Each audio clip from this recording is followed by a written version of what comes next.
그 사람 인사하시겠습니다. 하나님의 귀한 복이 당신에게 임하기 소망합니다.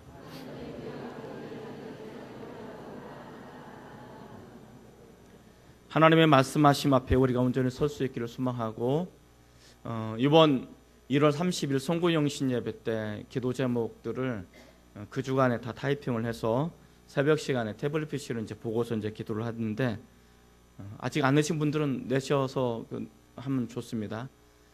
많은 기도 제목들인데 젊은 집사님들이 공통적으로 드러나는 그 기도 제목 중에 하나가 이직에 대한 문제더라고요. 그래서 하나님의 뜻 가운데 이직이 잘 이루어질 수 있도록 그 문제를 놓고 기도하고, 또 제가 나름대로 참 센스 있는 기도 제목이다 랐던 것 중에 하나가 뭐냐면, 하나님 2017년도에는 11조 많이 하게 해주시고요, 감성금 많이 하게 해주세요. 이 기도 제목 올렸더라고요. 하나님 나에게 물질의 복 많이 주세요. 이렇게 하면 되게 좀 약간 그렇잖아요. 그런데 11조가 많아지면 어떻게 되는 거예요? 수입이 많아진다는 거예요. 이게 센스 있게 기도 제목 올리는, 내가 흐뭇한 적이 좀 있습니다. 우리 하나님의 축복이 2017년도에는 저나 여러분에게 온전히 더 넘쳤으면 좋겠습니다. 한번 따라해 보실까요? 부활하신 예수님과의 만남이 가져다주는 축복.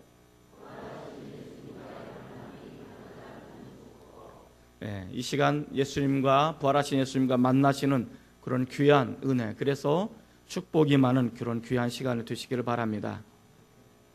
저는 야구를 참 좋아합니다. 물론 예전만큼의 열정만큼은 아니지만 그래도 지금 야구를 보는 것을 참 즐겨합니다. 지금은 물론 보지 못해서 아쉽지만, 어떤 두 분의 집사님이 열심히 야구를 보러 가는 것이 하나의 낚시였습니다. 시간만 되면 운동장으로 야구를 보러 가기도 하고, 함께 집을 왔다 갔다 하면서 야구를 보는 것이 이분들의 낚시였습니다. 그런데 어느 한 집사님이 시름시름 앓더니 하나님의 부르심을 받고 천국에 가게 되었습니다. 살아남은 집사님은 야구를 봐도 재미가 없습니다. 그래서 삶이 재미가 없는 그런 시간을 보내게 되었습니다. 그런데 어느 날 살아남은 집사님이 꿈을 꾸게 되었는데, 그 꿈속에 먼저 간 집사님이 나타나게 되었습니다. 얼마나 반갑던지 이 두 분의 집사님 꿈속에서 여러 가지 이야기들을 나누었습니다. 이 살아남은 집사님이 먼저 하나님의 나라 간 집사님에게 물어봤습니다. 천국에도 야구를 합니까? 이 먼저 천국에 간 집사님이 두 가지 대답을 해줬습니다. 하나는 천국에도 야구를 합니다. 그리고 또 하나는 내일 밤 선발 투수가 당신입니다. 이 이야기를 들은 이 사람 집사님이 좋아해야 될지 안 좋아해야 될지는 모르는 거죠. 내일 밤 선발 투수라면 어떻게 되는 거예요? 내일 밤 이전에 죽는다는 거죠. 이 죽음이라는 것은 내가 믿음을 가지고 있다 할지라도 쉽게 해결할 수 없는 것이 이 죽음의 문제가 아닌가. 내일 당신 죽습니다, 언젠가 당신 죽습니다라고 말한다면 그 죽음을 내가 기꺼이 수용함으로, 믿음으로 받아들여서 내가 하나님의 나라에 갈 것을 기대하며 죽음을 예쁘게 맞이하겠습니다, 이렇게 말하는 사람은 그리 많지 않은 것 같습니다. 또 주보 광고에도 나갔듯이 우리 두 분의 또 집사님의 가정에 상을 당했습니다.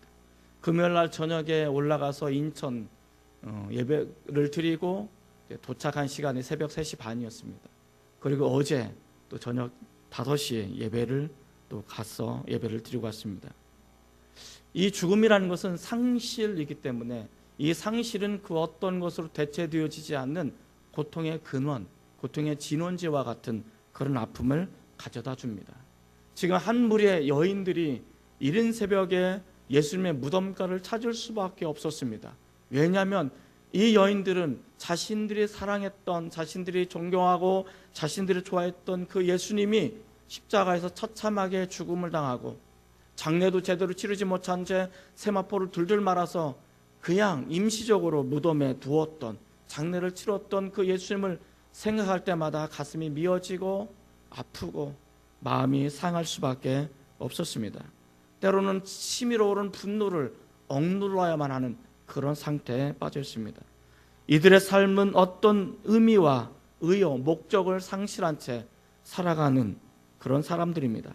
무엇을 먹어도 어떤 성공적인 삶의 모습으로 살아간다 할지라도 이들은 결코 행복할 수 없는 사람들일 것입니다. 그런 상황 속에서 허우적거리고 있는 이들의 삶 속에 우리 주님께서 나타나시고 부활하신 주님을 만남으로 인해서 이들의 삶이 바뀌어지기 시작했습니다. 이들의 삶에 은혜가 넘치기 시작했고 이들의 마음 속에 새로운 비전들이 꿈틀거리게 되었음을 이야기해 주고 있습니다. 사랑하는 성도 여러분, 오늘 우리는 어떤 이유들로 인해서 삶의 어떤 결과물들로 인해서 어떤 사람들은 마음에 상한 감정을 가지고, 때로 어떤 사람들은 치밀어오는 분노를 가지고, 또 어떤 사람들은 두려움과 공포를 가지고, 또 어떤 사람들은 결코 행복해질 수 없을 것 같은 불만과 불안과 두려움에 사로잡힌 채 살아가고 있는 그런 모습들로 우리는 살아가고 있는 사람들을 보게 되어집니다. 그러나 우리에게 다가오시는 부활하신 주님을 만난다면 그런 모든 삶들을 극복하고 전혀 새로운 삶의 모습으로 우리는 살아갈 수 있는 축복이 이 시간에 우리에게 임할 것을 믿습니다. 우리에게 다가오셔서 우리 부활하신 주님을 만나셔서 정말 주님께 주시는 축복을 온전히 누리시는 저나 여러분이 되셨으면 좋겠고, 이 부활의 초대에 우리 주님께서 내가 너를 만나고 싶다는 이 초대장을 이 예배 시간을 통해서 우리에게 말씀하실 때 내가 주님을 만납니다라는 아멘으로 화답하시는 저나 여러분이 되셨으면 좋겠습니다. 그런 귀한 은혜가 우리 모두에게 임하시기를 주님의 이름으로 축원을 드립니다. 그런 의미에서 우리 옆에 사람과 한번 인사하시겠습니다. 만날 준비 되셨나요? 네.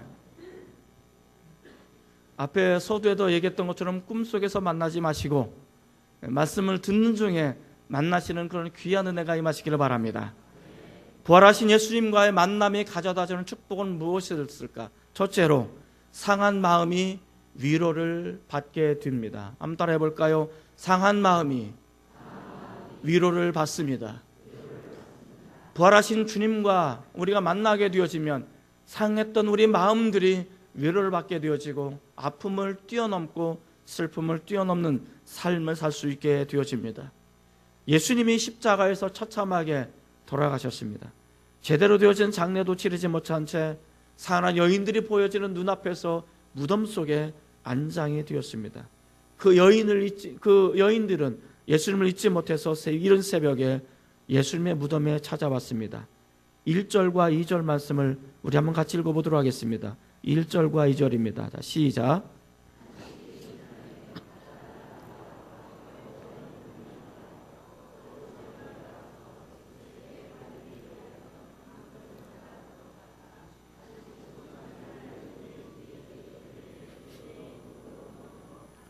예, 여기 보면 세 명의 여인이 등장하죠. 막달라 마리아와 야고보 어머니 마리아, 그리고 살로메라는 이 세 명의 여인은 상한 마음을 가진 사람들을 대표하는 그런 사람들이 아닐까. 그리고 이들의 상한 마음을 주님께 가지고 나가는 그 모습들을 우리에게 이야기해 주고 있습니다. 누구를 원망한다고 해서, 누구를 탓한다고 해서 이 상한 마음이 결코 해결되지 않음을 이 여인들은 아마 알지 않았을까. 이 여인들의 영적인 상태, 마음의 상태를 고스란히 보여주는 하나의 단어가 등장합니다. 1절과 2절에 보면 이 여인들의 심리적인 마음의 상태를 보여주는 그 단어 하나는 무엇일까요? 그것은 바로 무덤이라는 무덤. 무덤은 뭐 하는 곳이죠? 무덤은 죽은 사람이 장례를 치르는 그런 곳을 무덤이라고 말합니다. 이 무덤, 그래서 이른 새벽에 우리 주님을 보기 위해서, 예수님의 시신이라도 만지기 위해서 이른 새벽에 한 무리의 여인들이 이 예수님의 무덤가를 찾게 되었다라고 이야기해 주고 있습니다. 이 여인들의 마음의 상태는 3절에 보면 그대로 드러나게 되어집니다. 우리가 예수님 앞에 나가는데 누가 우리를 위해서 예수님의 입구에 닫혀진 돌을 옮겨 놓을 수 있을까?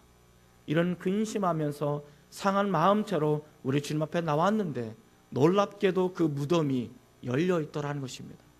그리고 이 여인들은 그 무덤가로 들어갔더니 예수님의 시신이 보이지 않더라. 예수님의 시체가 없어진 것입니다. 그리고 그 옆에 빛나는 한 사람이 이야기합니다. 예수님은 다시 살아나셨다라는 이야기입니다. 자, 그러면 예수님이 다시 살아나셨다라는 이 말을 듣고 이 여인들은 기뻤을까요? 행복했을까요? 전혀 그렇지 않습니다. 이 여인들은 예수님이 살아나셨다라는 그 말을 들었음에도 불구하고 이 여인들은 여전히 슬픔이 가시지 않은 채 두렵고 황망하고 떨린 마음으로 그 무덤에서 뛰쳐나갔다, 도망했다라고 표현을 하고 있습니다. 8절 말씀을 한번 같이 읽어보겠습니다. 8절, 자 시작. 여자들이 몹시 놀라 떨며 나와 무덤에서 도망하고 무서워하여 아무에게도 아무 말도 하지 못하더라. 이 세 명 여인이 무덤에서 도망갔습니다. 얼마나 극한 공포였는지 뛰쳐나갔습니다. 아무 말도 못하는 것입니다. 그런데 정작 자신들이 보고 싶었던 예수님의 시신, 예수님의 시체는 보이지 않더라는 것입니다. 예수님의 시신만 있어도 그 시신, 그 발가락만 잡아도 오늘 하루를 견디며 살 수 있을 텐데 그 시신조차 보이지 않고 이상한 사람이 나타나서 예수님이 살아났다는 둥, 어쩐다는 둥, 그런 극한 공포를 가져오는 결과를 가져오게 되어집니다. 왜 이런 일들이 일어날까요? 예수님이 살아났다는 그 이야기를 들었어도 부활하신 예수님을 만나지 못하기 때문에 이들은 여전히 슬픔, 상한 마음이 해결되지 않고 그 위에 공포와 두려움이 가중되어 있음을 우리에게 이야기해 주고 있습니다. 그리고 이 여인들이 나중에 11절에 보면 이 여인이 예수님을, 부활하신 예수님을 경험했습니다. 바뀌었습니다. 그리고 누군가에 가서 이야기했습니다. 그러네 가서 뭐라고 말합니까? 예수님이 살아나셨다라고 말합니다. 그러나 11절에 보면 예수님이 살아나셨다는 이 이야기를 듣고 아무도 믿지 않더라는 것입니다. 왜냐하면 예수님이 살아났다는 그 이야기를 들어도 부활한 예수님을 경험하기 전까지는 믿을 수가 없는 것이 인간의 모습인 것입니다. 이 여인들 마찬가지입니다. 천사가 나타나서 살아나셨다라고 말한들 부활하신 예수님을 만나기 전까지는 그 마음에 상한 마음이 위로받을 수 없고 해결될 수 없음을 우리에게 이야기해 주고 있습니다. 이 여인은 무서워서 바깥으로 뛰어나갔지만 그 무덤을 벗어날 수가 없었습니다. 그래서 같은 사건을 요한복음 16장 9절에 보면 이렇게, 요한복음 20장 11절에 보면 이렇게 기록하고 있습니다. 마리아는 무덤 밖에 서서 울고 있더니 울면서 구부려 무덤 안을 들여 보았다라고 말합니다. 그리고 마가복음 16장 9절에 보면 이렇게 말하고 있습니다. 한번 16장 9절 말씀을 읽겠습니다. 자, 시작. 예수께서 안식 후 첫날 이른 아침에 살아나신 후 전에 7 귀신을 쫓아내어 주신 막달라 마리아에게 먼저 보이시니. 여기 보면 전에 7 귀신 들렸던 여인, 한번 생각해 보십시오. 하나의 귀신이 들어가도 그 삶이 피폐화되어지고 말할 수 없는 고통의 대가를 지불하는데 7 귀신이 들어갔다면 그 여인의 삶은 끝장난 거예요. 고통의 대가가 얼마나 컸는지를 우리에게 보여주지 않을까요? 이 여인은 누구로부터 인정받지 못했을 것입니다. 아마 동네로부터 쫓겨나고 왕따를 당하고 많은 사람들에게 손가락질 당하고 그것뿐만 아니라 육체적인 고통과 영적인 고통을 아울러 지불할 수밖에 없는 그런 영속적인 삶을 살고 있는 이 여인, 이 여인에게 우리 주님께서 오셔서 고쳐주십니다. 그 뒤로 이 여인은 예수님을 껌딱지처럼 붙어서 떨어지지 않고 늘 주님을 섬기면서 사랑하면서 다녔던 이 여인, 그 여인에게 예수님이 나타나신 것입니다. 그런데 예수님을 만나기 직전에 요한복음 20장에 보면 이 여인이 울고 있었다는 것입니다. 예수님의 시신은 보이지 않고 예수님 어디에 간 적도 없고 그래서 마냥 바깥에 서서 울고 있었던 이 여인의 모습을 우리에게 보여주고 있는 거죠. 어떤 모습으로 울고 있었을까? 이 울다라는 단어는 클라이오라는 단어를 쓰고 있는데 이 클라이오라는 단어는 어떤 의미일까요? 아마 이 여인은 너무나 슬픔이 커가지고 큰 소리 내지 못하고 눈물만 주룩주룩 흘리면서 그 무덤을 바라보며 하염없이 울고 있는 이 모습을 우리는 상상할 것입니다. 그런데 그렇게 울고 있는 게 아니에요. 이 여인은 어떻게, 이 클라이오라는 단어는 이런 단어입니다. 땅을 치고 소리를 내고 통곡하면서 우는 것을 말합니다. 애간장이 끊어질 것 같은 비명을 지르면서 큰 소리로 통곡하면서 울고 있는 이 여인의 모습을 우리에게 보여주고 있는 거죠. 아마 우리네 사람들하고 정서가 좀 비슷할 거예요. 우리가 슬픔이 너무 크면 어떡하십니까? 그 자리에 주저앉고 발음 팅팅 굴르면서 신발을 벗어 땅을 치면서 어떻게 합니까? 뭐 그냥 우는 장면 드라마에서만 보셨나요? 아마 그런 모습으로 울고 있는 거예요. 한번 이 장면을 생각해 보십시오. 이른 새벽에, 동이 터오는 그 이른 새벽에 어느 한 곳에서 무덤가에서 한 여인이 비명소리가 지르고 통곡의 소리가 들리고 애통의 소리가 그 이른 새벽에 무덤가로 들려온다고 생각해 보십시오. 그리고 그 무덤가로 들려오는 그것을 여러분이 듣고 있다면 기분이 어떨까요? 이른 새벽에 동이 터오는 그 시간에, 아무도 사람들이 잘 다니지 않는 그 시간에 무덤가에서 한 여인의 괴상한 소리를 듣고 있다면 어떨까요? 아마 공포 영화를 찍고 있는 것은 아닐까, 뭐 그런 생각 좀 드실 거예요. 그런데 이 여인은 그만큼 슬픔에 사로잡혀 있음을 우리에게 이야기해 주고 있습니다. 그래서 예수님께서는 그 여인에게 나타나셔서 이렇게 말합니다. 요한복음 20장 16절에 보면 이렇게 기록하고 있어요.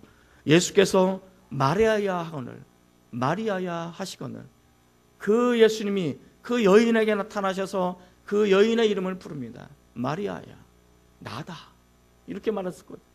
자, 우리가 여기서 알 수 있는 것이 무엇입니까? 예수님께서 상한 마음을 가지고 울며 불며 주님을 그리워하는 그 사람을 우리 주님께서는 외면하실 수가 없는 것입니다.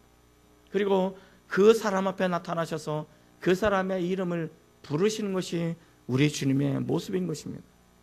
예수님께서 외면하실 수 없는 것이 무엇이 있을까? 예수님께서는 결코 외면하실 수 없는 것이 있다면 한 가지 있을 것입니다. 그것은 우리들의 눈물입니다. 우리 주님께서 우리들의 눈물을 결코 외면하실 수가 없는 거예요. 우리가 상한 마음을 가지고 아픈 마음을 가지고 주님 앞에 달려나와서 우리가 울며 불며 주님 앞에 나간다면 우리 주님께서는 그 아픈 마음을, 상한 마음을, 우리들의 눈물을 결코 외면하실 수가 없으셔서 우리에게 나타나셔서 우리들의 이름을 부르시는 분이 우리 주님의 모습이고 우리 주님의 사랑하시는 모습임을 우리에게 이야기해 주고 있는 것입니다. 자신을 향해 사염없이 울고 있을 수밖에 없는 그 여인에게 나타나셔서 그 여인의 이름을 부르실 때 그 여인의 상한 마음은 위로받게 되어집니다. 그 여인의 아픈 마음이 위로받게 되어지고 이 여인은 부활하신 예수님을 만나고 자신의 이름을 부르는 그 주님을 경험하고 나서야 비로소 이 슬픔을 뛰어넘을 수 있게 되었음을 우리에게 이야기해 주고 있습니다. 예수님께서는 절망에 빠지고 슬픔에 가슴 안고 살아가는 상한 마음들을 위로해 주시기 위해서 지금 이 시간에도 우리에게 다가오고 있음을 이야기해 주고 있습니다. 요한계시록 3장 20절에 보면 이렇게 기록하고 있죠. 볼지어다 내가 문 밖에 서서 두드리노니 누구든지 내 음성을 듣고 문을 열면 내가 그에게로 들어가 그로 더불어 먹고 그는 나로 더불어 먹으리라. 우리 주님께서는 우리에게 찾아오셔서 우리에게 다가오셔서 울고 있는 우리들의 마음의 문을 놓고 하고 계십니다. 이제 내가 너의 마음을 놓고 할 때 너희가 마음의 문을 열었으면 좋겠어. 이제 나를 만났으면 좋겠어. 너가 나를 만난다면 너는 더 이상 슬퍼하지 않아도 되고 상한 마음을 가지고 살아가지 않아도 되고 이 아픈 마음을 극복하고 전혀 새로운 삶을 살 수 있을 거야 라고 말씀하십니다. 오늘 우리 주님께서는 이 시간도 동일하게 우리에게 찾아오셔서 여러분을 만나기를 원하십니다. 우리를 만나기를 원하십니다. 우리의 마음의 문을 놓고 하기를 원하십니다. 그리고 지금도 우리의 이름을 부르고 계십니다. 들리십니까? 우리 주님께서 내 이름을 부르시는 그 소리가 들리십니까? 저는 정말 우리 주님이 우리에게 다가오셔서 나를 만나주시고 내 이름을 불러주실 때 그 주님을 만나기를 원합니다. 우리는 그 주님을 만날 때 비로소 우리는 상한 마음이 위로를 받을 수 있고 이 아픔을 극복할 수가 있어 나갈 것입니다. 저는 오늘 이 시간 우리 부활하신 주님이 우리에게 다가오셔서 우리를 만나주셔서 우리가 새로운 위로를 받을 수 있는, 상한 마음이 위로를 받을 수 있는 우리 모두가 되시기를 주님의 이름으로 축원을 드립니다. 부활하신 예수님과의 만남이 가져다준 두 번째 축복은 무엇이었을까? 누군가에게 위로자의 손길이 될 수 있습니다. 따라해 볼까요? 누군가에게 위로자의 손길이 될 수 있습니다. 누군가에게 위로자의 손길. 상한 마음으로 울 수밖에 없었던 이 여인이 부활하신 예수님을 만남으로 인해서 더 이상 상한 마음을 갖지 않게 되었습니다. 상한 마음이 위로받게 되었습니다. 아픈 마음이 위로받게 되었습니다. 그리고 그의 상처가 싸매지게 되었습니다. 슬픔을 뛰어넘게 되었습니다. 그리고 이제는 또 다른 누군가에게, 아파하는 또 다른 슬퍼하는 또 다른 누군가에게 가서 그들의 슬픔을 싸매주고 그들의 아픔을 싸매주고 그들의 눈물을 닦아줄 수 있는 그런 위로자가 되었음을 우리에게 이야기해 주고 있습니다. 이것을 상처 입은 치유자의 손길이라고 부를 수 있을 것입니다. 한번 따라해 볼까요? 상처 입은 치유자의 손길. 우리 주님께서는 이 시간에 저나 여러분에게 상처 입은 치유자의 손길이 되기를 소망하고 있습니다. 10절 말씀을 한번 같이 읽어보겠습니다. 16장 10절입니다. 자, 시작.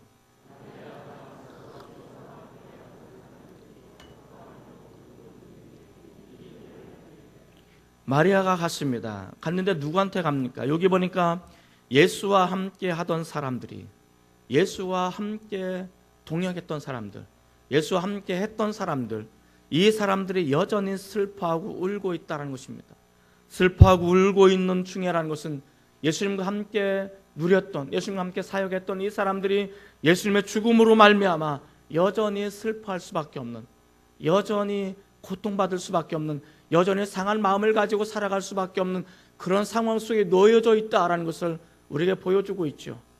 예수님은 살아나셨는데, 예수님은 죽음에서 부활하셨는데, 이미 예수님 부활하셨음에도 불구하고 부활하신 예수님을 만나기 전까지는 이들은 여전히 슬픔의 상태, 이들은 여전히 상한 마음을 가지고 간직한 채 살아갈 수밖에 없음을 우리에게 이야기해 주고 있는 것입니다.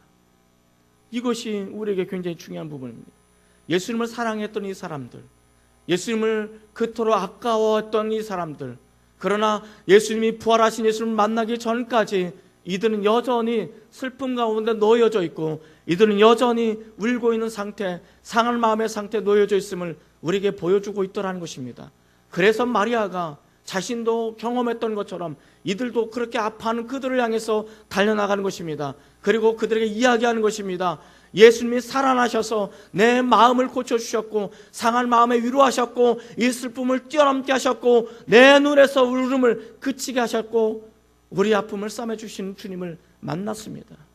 우리 주님을 만났습니다. 예수님 부활하셨습니다라고 그들에게 전해줄 수 있게 되는 것입니다. 이 여인이, 이 마리아라는 이 여인이 왜 가장 먼저 이 사람들을 찾아갔을까? 그들도 동일하게 아파하고 있고 신음하고 있고 고통받고 있음을 알기 때문에 그렇다라는 것을 우리에게 보여주고 있는 것이죠. 내가 먼저 부활하신 예수님을 만나게 되어진다면, 내가 부활하신 예수님을 만남으로 해서 내 마음 깊숙한 곳, 아무도 찾아올 수 없는 그곳에 우리 주님이 찾아오셔서 그 아픔을 만져주셔서 내가 치유받고 내가 위로받고 이 슬픔을 극복하셨다면, 이제는 또 다른 아파하는 사람들을 우리는 찾아가야 되는 것입니다. 그리고 그 사람들, 부활하신 예수님을 가지고 그들에게 찾아가셔서 그들의 눈물을 닦아주시고 그들의 아픔을 싸매주시고 그들과 함께 더불어 그 자리에 울어줄 수 있는 그런 위로자가 되셔야 하는 것입니다. 우리 주님께서는 우리에게 그것을 요청하고 있습니다. 그런 위로자의 손길이 되기를 원하고 있단 말이죠. 우리가 살아온 삶에 뒤돌아보면 우리는 참 힘들고 어려울 때가 많았어요. 하나님, 내가 왜 꼭 이렇게 힘들고 어렵게 살아가야만 됩니까? 라고 우리는 하나님을 원망할 때가 많았어요. 저 또한 그렇게 하나님을 원망할 때가 많았습니다. 그러나 부활하신 주님을 만남으로 인해서 우리는 위로받을 수 있었고, 이 아픔을 이겨나갈 수 있었고, 이 슬픔을 뛰어넘을 수 있었습니다. 그리고 우리는 내가 경험했던 그 아픔의 눈을 가지고 또 다른 고통당한 사람들이 눈에 보이기 시작하는 것입니다. 내가 예수님, 부활하신 예수님을 만나기 전까지 우리는 그렇게 말합니다. 내가 제일 안 된 사람이고, 내가 제일 불쌍한 사람이고, 내가 제일 마음 아파한 사람이야. 그런데 부활하신 주님을 경험하고 나서 우리는 이렇게 말하고 있습니다. 또 다른 아파하는 사람들이 있구나. 또 다른 고통 사람들이 보이는구나. 나처럼 똑같이 아파하는 사람들이 있구나라는 것을 비로소 알게 되는 것입니다. 그리고 그들에게 찾아가셔서 그들의 눈물을 닦아줄 수 있는 하나님의 손수건이 되는 것입니다. 저는 부활하신 예수님을 만남으로 인해서 또 다른 사람들의 아픔을 닦아줄 수 있는, 싸매줄 수 있는 하나님의 분대요, 하나님의 손수건이 되셨으면 좋겠습니다. 그렇게 되기를 주님의 이름으로 축원을 드립니다. 그리고 옆에 사람을 보시고 그렇게 축복해 주시기 바랍니다. 당신은 하나님의 손수건입니다.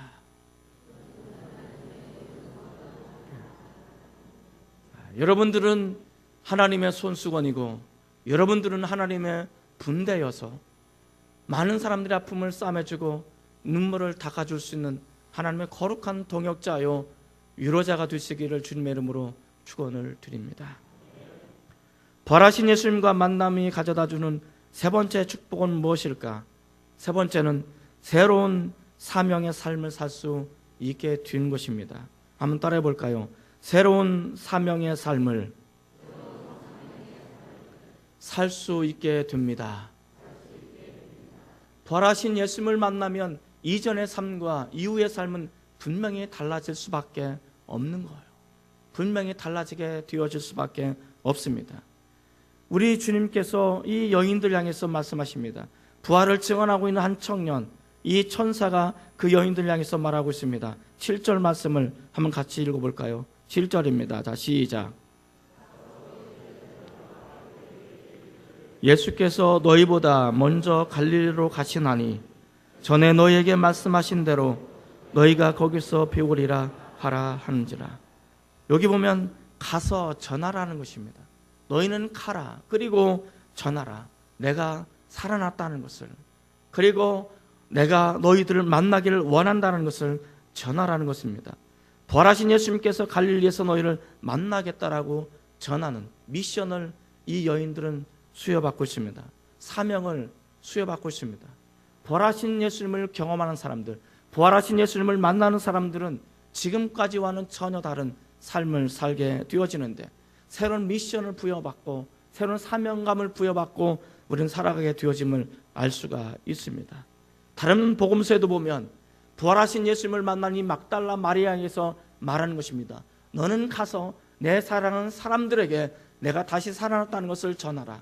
그리고 내가 너희를 만날 것을 전하라 라고 이야기해 주고 있습니다.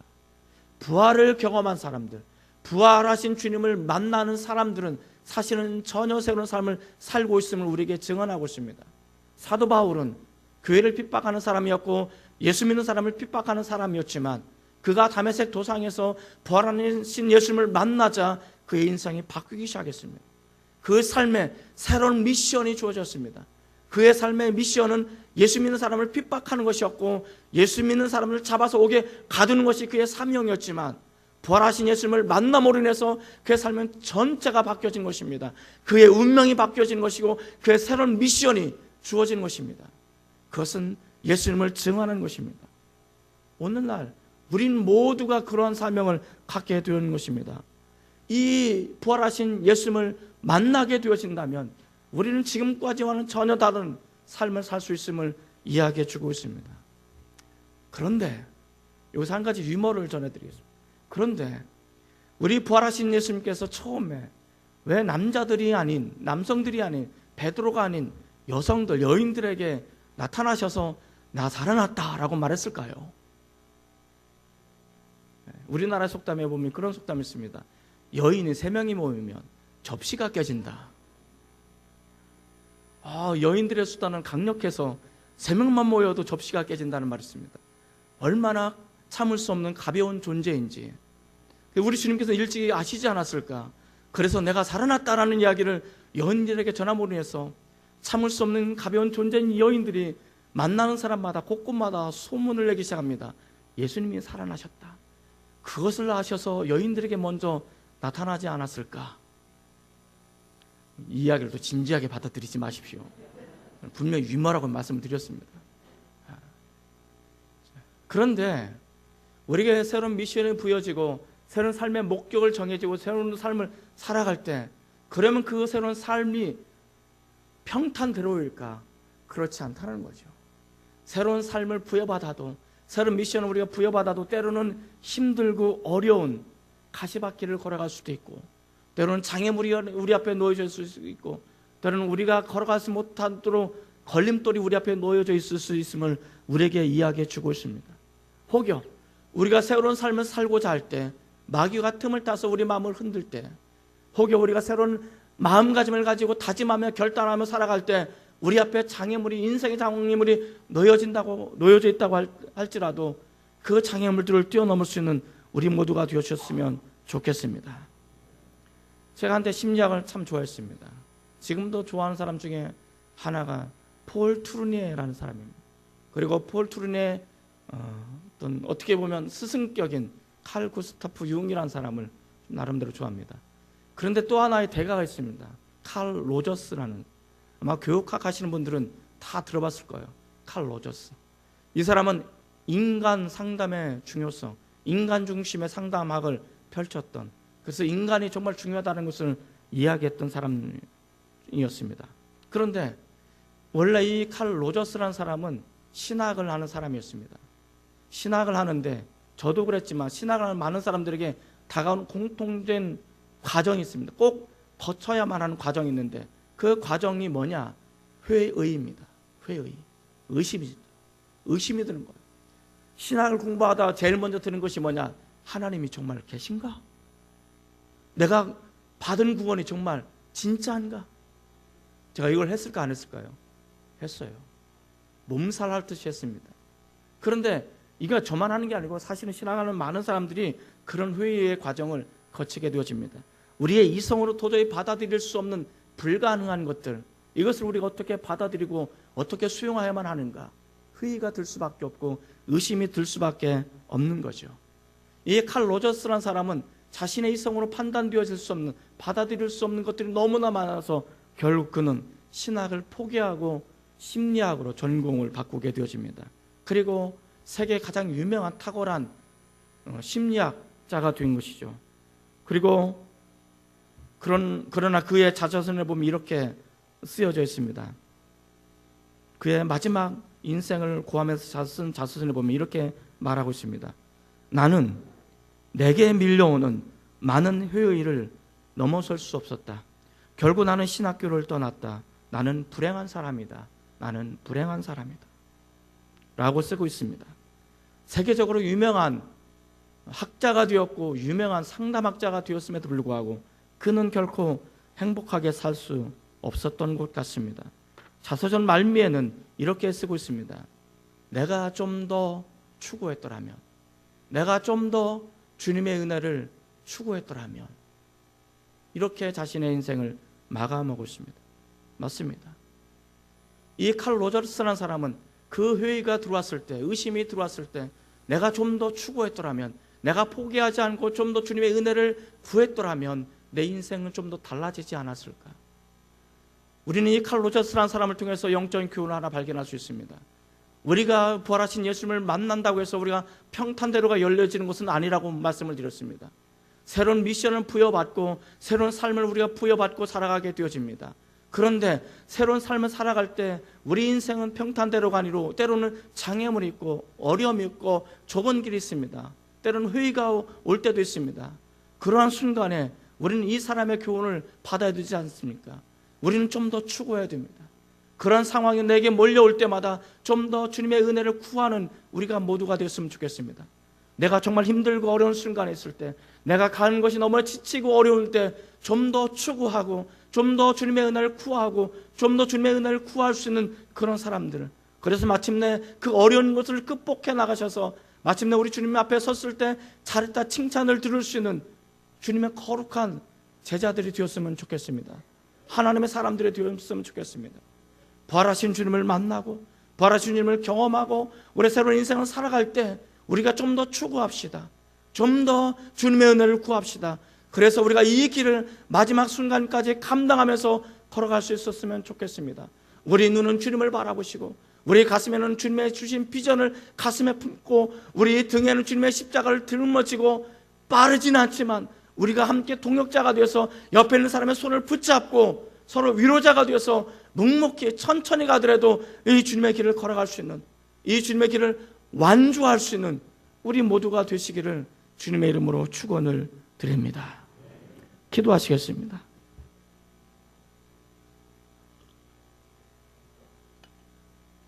하나님 아버지, 정말 감사를 드립니다. 하나님, 우리는 때로는 상한 마음이 있어서, 우리는 때로 상한